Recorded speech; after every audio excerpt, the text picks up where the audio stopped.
I found that nothing in life is worthwhile unless you take risks. Nothing. Nelson Mandela said, "There is no passion to be found playing small and settling for a life that's less than the one you're capable of living."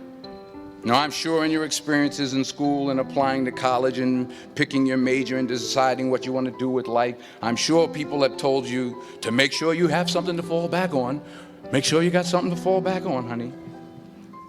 But I never understood that concept, having something to fall back on.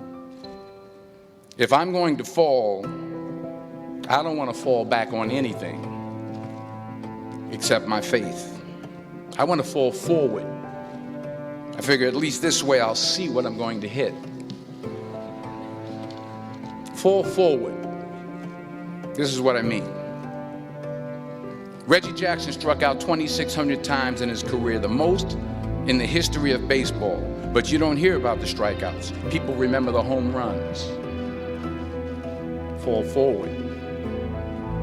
Thomas Edison conducted 1,000 failed experiments. Did you know that? I didn't know that. Because the 1,001st was the light bulb. Fall forward. Every failed experiment is one step closer to success. You've got to take risks, and I'm sure you've probably heard that before, but I want to talk to you about why that's so important. I got 3 reasons, and then you can pick up your iPhones. First, you will fail at some point in your life. Accept it. You will lose. You will embarrass yourself. You will suck at something. There's no doubt about it.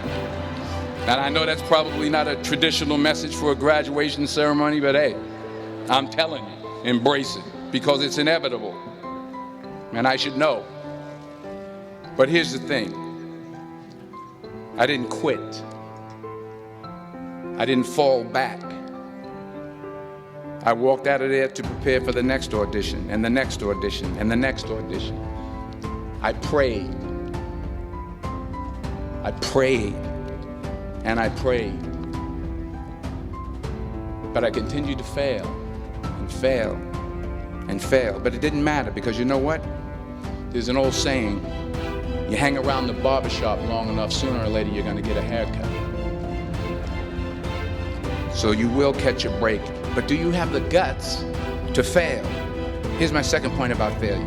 If you don't fail, you're not even trying. I'll say it again. If you don't fail, you're not even trying. My wife told me this great expression. To get something you never had, you have to do something you never did. Les Brown's a motivational speaker. He made an analogy about this. He says, imagine you're on your deathbed, and standing around your deathbed are the ghosts representing your unfulfilled potential. The ghost of the ideas you never acted on. The ghost of the talents you didn't use. And they're standing around your bed, angry, disappointed, and upset. They say, we came to you because you could have brought us to life, they say. And now we have to go to the grave together. So I ask you today, how many ghosts are going to be around your bed when your time comes? You've invested a lot in your education, and people have invested in you. And let me tell you, the world needs your talents. Man, does it ever. I just got back from Africa like 2 days ago, so if I'm rambling on, it's because I'm jet lagged. I just got back from South Africa. It's a beautiful country, but there are places there with terrible poverty that need help. And Africa is just the tip of the iceberg. The Middle East needs your help. Japan needs your help. Alabama needs your help. Tennessee needs your help. Louisiana needs your help. Philadelphia needs your help. The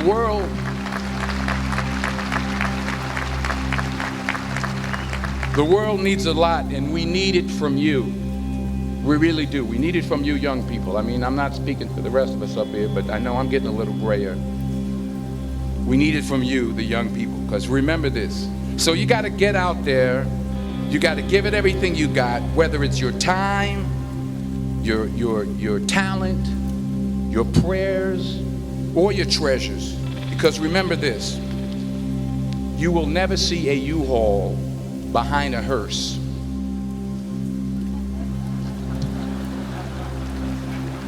I'll say it again. You will never see a U-Haul behind a hearse. You can't take it with you. The Egyptians tried it, and all they got was robbed.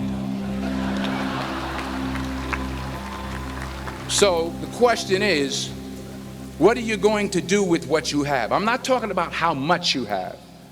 Some of you are business majors, some of you are theologians, nurses, sociologists. Some of you have money, some of you have patience, some of you have kindness, some of you have love. Some of you have the gift of long suffering, whatever it is, whatever your gift is.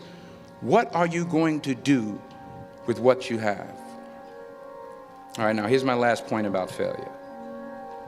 Sometimes it's the best way to figure out where you're going. Your life will never be a straight path. I was 20 years old. I was at my lowest point. And then one day, and I remember the exact day, March 27th, 1975, I was helping my mother in her beauty shop. My mother owned a beauty shop up in Mount Vernon. And there was this older woman who was considered one of the elders in the town. And I didn't know her personally, but I was looking in the mirror, and every time I looked at the mirror, I could see her behind me, and she was staring at me.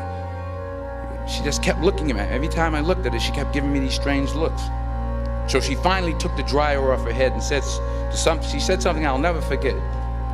First of all, she said, "Somebody give me a piece of paper. Give me a piece of paper." She said, "Young boy, I have a prophecy, a spiritual prophecy."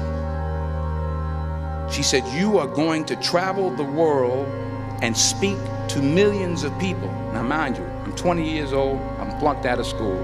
In fact, like a wise ass, I'm thinking to myself, maybe she's got something in that crystal ball about me getting back into school next fall.